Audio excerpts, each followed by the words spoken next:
This is my first video of a succession of videos that will be regarding covert narcissists, aka vulnerable narcissists.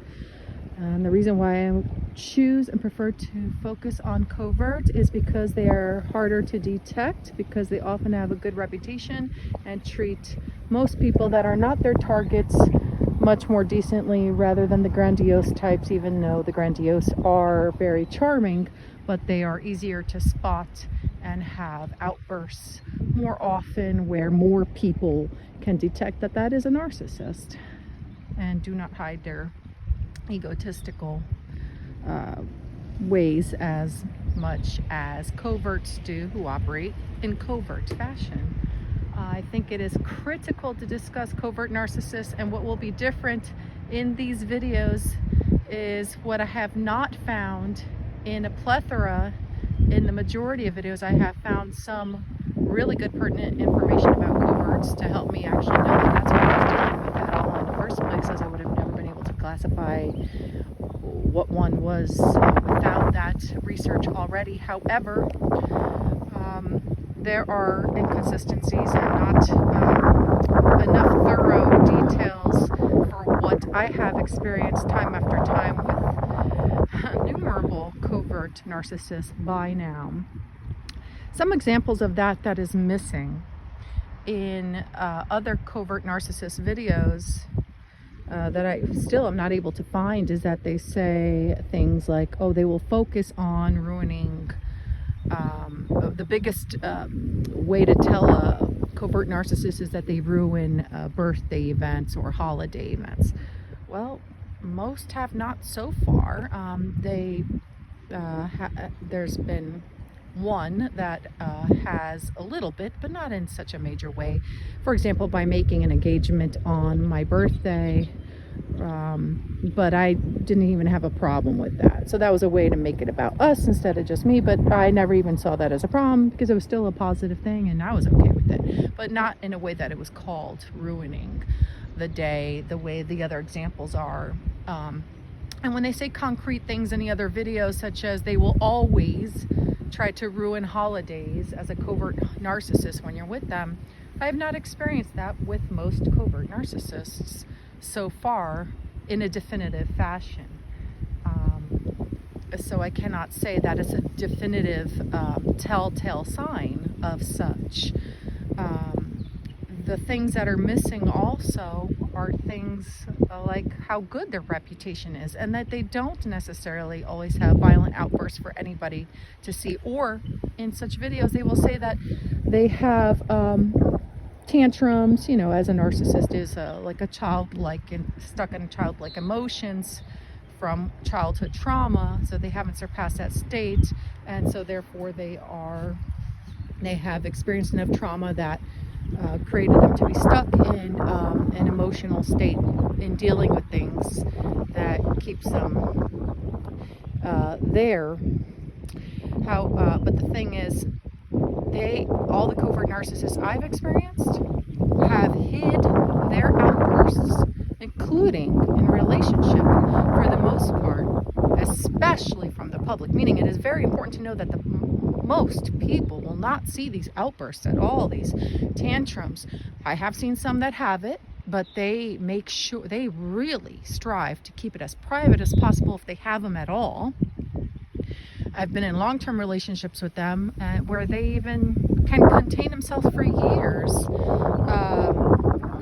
And their outbursts are very short-lived and not long-lasting, or not as, where everybody has emotions. So I wouldn't say that's a telltale sign either, that they will have outbursts.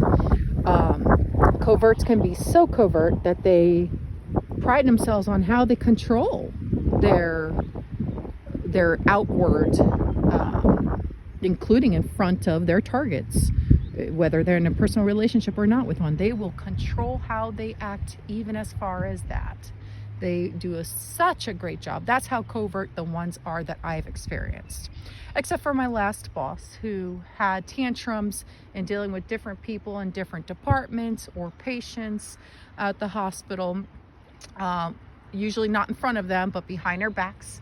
And my point is, that's why I want to focus on the smear campaign efforts for others to not go along and sympathize so easily or easily believe anybody who is talking negatively about someone else. And of course, he'll always play the victim card and claim that they're a victim for them, and they'll do it in a more convincing way than usually their targets can, because I have nowhere near the tact, probably have almost minimal tact or skill in convincing others when I discuss what I have gone through with various narcissists throughout my life.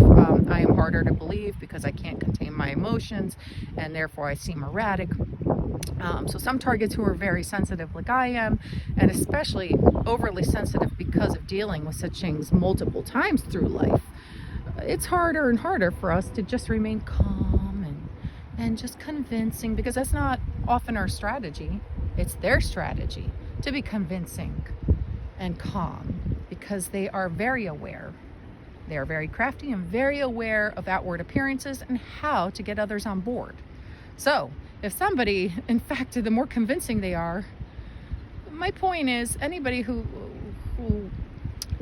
talks negatively of anybody else, whether you wouldn't know if it's a target or the narcissist themselves necessarily, but don't just go along with it, because I have experienced where so many people end up believing the narcissist because they have watched you well enough to use things against you where they can make their points seem valid and believable, because they are very sharp and very observant. Even if I'm observant, they end up being more observant, because in order to survive in life, they need to be observant to hide that, as they say, they have masks to operate through life by being manipulators their whole life. And that's their whole thing they're trying to hide forever from most people. Many people could even know about it, but they might not know that they are malicious in intent. Somebody might know they're a little manipulative or whatever, but this is very malicious. So smear campaigns is what I want to focus on, to please do not just go along with negative talk. And those that will, like they say, then obviously they weren't meant to be in your life, and let them do so. This is for an audience who actually cares to be kind, have a heart to be open-minded, because those that go along with these things are usually less open-minded and are more willing to just go along with such things because they can more easily believe this manipulative narcissist and do not care about the fair side of both sides. And you would care about both sides and not so easy to judge if you had an even more kinder heart. So this video is not for those that are going to go along with this, but for those that might not be aware as well, and how often this is happening throughout life, as it seems narcissism is on a rise. I mean, the statistics are claiming there are more narcissists than we thought of from a long time ago. So there is, we're all running into them at this point. Most of us might not be targets. Oftentimes empaths or kind people are targets, because or vulnerable people, or people that might not, they say, and that's the other misconception I believe, is that people that they say do not love themselves or think they are worthy are the targets. That's partial information. It is more thorough to say, and I have heard only one video so far at all different type of criteria, and only because there was two women talking in the video where at least one was adding to the other, saying, yeah, or it could just be a kind-hearted person that might have not experienced this before and maybe had loose boundaries, because they could have had a parent that was so selfless, for example, which was a great point, that had loose boundaries, and therefore they themselves were open to somewhat loose boundaries and being very kind and open to all peoples. So my point is, it has nothing to do necessarily with your worth. Because for example, I do have an ego. I mean, I don't think myself as great, but I don't think myself as nothing. So, and that's why In fact, I actually believe, I am not sure, but the longer that the relationships last with the narcissist, in my opinion, let's say if it's an actual personal relationship, a relationship, not just boss or neighbors or friends or whatnot, but chosen relationship, not just family, I think they last longer with those that don't find enough worth in themselves, therefore would stay in it longer. So mine are always not more than 2 years max narcissist. Because if it was ever much longer, you could have ended up with kids with them and it would have been much more complicated. And that could even be a reason maybe people stay with them because they have obviously children together and whatnot. But I actually always will fight for myself, and that's why they're short-lived, because they eventually get tired of me standing up for myself. And I'm somebody that's a little too open-minded, where I'm like, well, maybe they'll change their mind and come around to see it in the middle of these points. You know, nobody's perfect, and I'm willing to accept imperfect people. You know, I have loose boundaries, so that's how I get myself in these situations. But I stay a little too long, but never as long as many years, because I will stand up and they will fight back, and they don't like that. They want somebody that doesn't fight back that much, so it'll last longer with those that won't. So it's not just low self-worth feelings that are of people that are stuck with a narcissist for some period of time. It's a myriad. And that's the thing that I'm seeing missing in these videos. It's a myriad of all kinds of reasons. And it doesn't even have to be loose boundaries. You could just be a kind person and never have dealt with it before, and it always takes that, you know, there's signs in the beginning, yes, but it could take a long time, like it did with me and my ex. It took about half of the relationship for me to realize what's wrong with him. You know, this is just crazy. Maybe somebody else would realize it sooner, but because I had an upbringing that was very argumentative regularly and non-clean talk to one another, that's why I was thinking, well, my own family loves me and they talk like that, so that's not a deal breaker for me as long as there's an apology after, blah blah blah. Anyway, there's a myriad of reasons, so you can't just say a certain only type of person is going to be with a narcissist. Could be, you know, and in fact I've seen in other videos longer ago that narcissists do it like a challenge. Sometimes they don't want the weakest person. Sometimes they want a challenge and want somebody a little bit stronger, because it's more of an ego boost for them to take that down.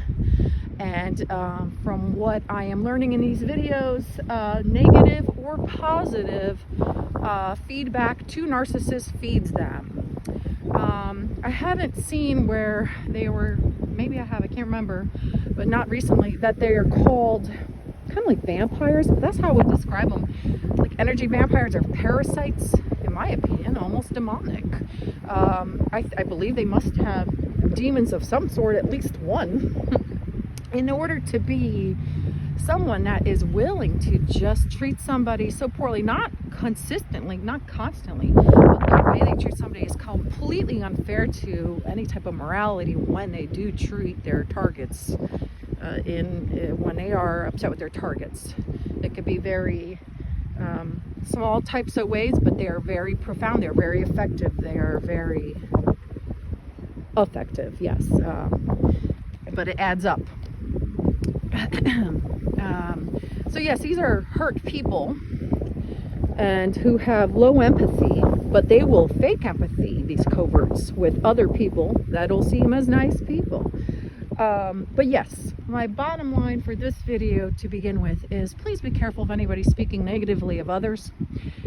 The thing is, it could be someone that actually needs help and is a target of a narcissist or an abuser, which actually narcissists should be called abusers. It is a form of abuse. So I would probably call them narcissist abusers. That's what they're doing. They are abusing emotionally. Most often, physically is more rare, but emotional abuse, and you know that the effects of that can last longer, especially since it happens more. You know, physical abuse usually doesn't happen as often, so emotional abuse has happening more often, could have just as much effect. So you know, it's very bad. But yes, please be careful of anybody speaking negatively of others. Don't just automatically believe it. Pay attention.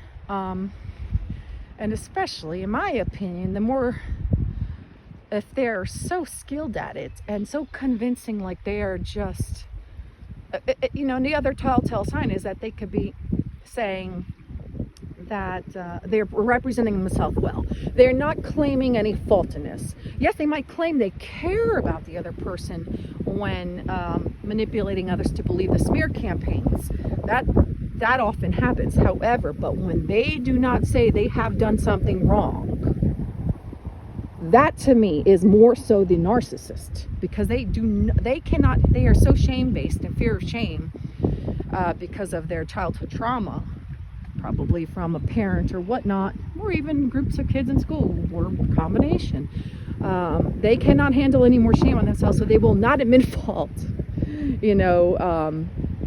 and if they do, it could be fake, but 99% of the time, I haven't, actually I had an ex who did admit fault when he was in the mood to, but I think he actually felt good when he admitted fault, because it made him feel like a good person. But that was just to me privately. No, in public he could admit fault too regarding other things, but I don't think he would ever admit fault for what he was doing wrong to me, to other people. So my point is, whoever their target is, I have not experienced yet in my experience, or any of the thousands of videos I've listened to by now through the years, maybe not thousands, could be multiple hundreds. Okay, it's just, to be fair, I'd rather be as accurate as possible. I don't want to be like a narcissist and exaggerate. Okay, credibility is important, so the thing is, they usually will not, as far as I've ever witnessed, claim fault in front of other people for what they've done wrong to the target. But targets like I can more readily definitely admit, hey, I could have, and we often will be like, I could have done that wrong, I might have done that wrong, but I just don't think the reaction or the treatment or the abuse was anywhere near what's the word I'm looking for? I'm sure you know before I do right now. Legitimate or sensible of a reaction. The thing is, in my opinion, more so believe the person who will admit fault, because that's less egotistical, less of an indicator of a narcissist. So someone who will not admit fault regarding the target and that they are smearing, that is, in my opinion, a very good indicator of, there you go, the narcissist. And that's what we need to be aware of. That's what I am not hearing in specific. And it is time to get as much awareness out there of what are more definitive signs of covert narcissists out there, since they're getting away with having great reputations left and right. Not the grandiose type, so we're going to focus on coverts. Maybe malignant later if I do more research on malignant, because my coverts have some quite malignant characteristics as well. So I'm sure it's a combination. Of course, there's a spectrum as well. But I know malignants have more outbursts. So I think most of mine are coverts with some malignant characteristics, which is probably the majority type, because they are the least detected, and therefore, in my opinion, the most dangerous, because less people know what that is, and that means they can abuse more people. So this video is for awareness, so less people get abused, less people get involved in believing a narcissist smear campaign against decent people that could, hey, we all make mistakes, could have made mistakes too, and used them against us so exaggeratingly or unfairly or lopsidedly, or even just completely falsely, depending, But the thing is, it's time for targets to get some relief, and for covert narcissists to get less protection from the world with these tactics. In fact, if a covert listens to this video after, they'll be like, okay, maybe if these videos start calling out more and more of them saying that they don't claim fault, eventually they'll change strategies and start doing that. But for now, I don't see videos saying that as a telltale sign to what to look out for. So I just wanted to say that some things are saying way too definitively and minimal points on what to look out for, instead of a myriad of points that can be all kinds of angles and reasons involved. I'm finding a lack of that, and I'm also finding a lack of where we need to focus to help as many people as possible, to get the less abusers protection and cover from average people, and have targets not be so outcast by all the flying monkeys that are just sure, though they say let go of those flying monkeys that go on board, but there are plenty of decent people involved in that too, and that is a very unfair world. It's very unfair. We need more fairness, we need exposure, and we need more awareness of more specific, more direct of what needs to be helped to be able to recognize what is going on with who is a covert. Thank you, and we will talk more later. I hope we can continue these videos together. I hope this video is a pleasurable view of a lake, so instead of looking at the person, which is me, I figure let's have some peace and look at peaceful scenery while discussing such a turbulent topic. Have a good day, everyone. Thank you. Bye-bye.